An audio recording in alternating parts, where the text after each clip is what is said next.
We're here at McDonald's on the NASA Ames campus, as naturally there should be. We're here with Dennis. You relabeled this McMoons.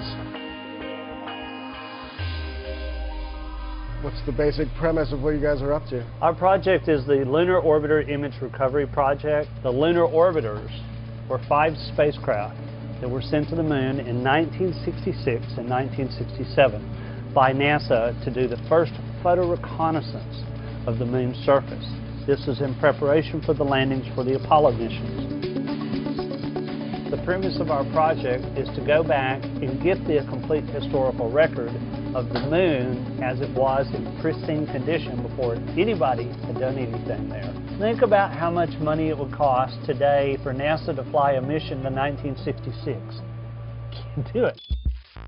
You sort of There's this instinctual thing, McDonald's, yeah, and you know, you're back here and here's a fryer. And these are the cans for Lunar Orbiter 1. You'll see they come all the way back here. More canisters and more canisters and more canisters. Just to see canisters of video around, it just looks really strange.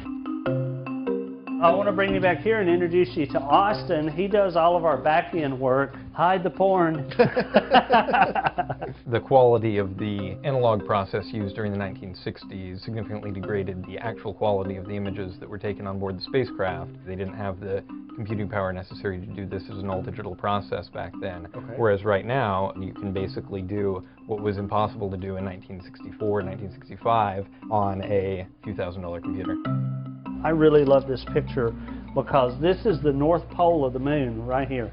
The North Pole is incredibly important because I think in this area right here is where mankind's first outpost is going to be, permanent outpost on the moon is going to be right here on this ridge.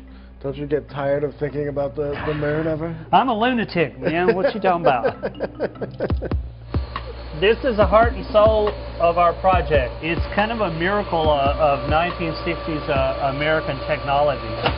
Every one of those dots, those bumps or craters, this is only 200 meters across the moon's surface right here. Neil and Buzz landed safely on the moon because of these images. I really want this material to be conserved. Part of scientific validity is to be able to go back to the original sources. And if you can't do that, you don't have science.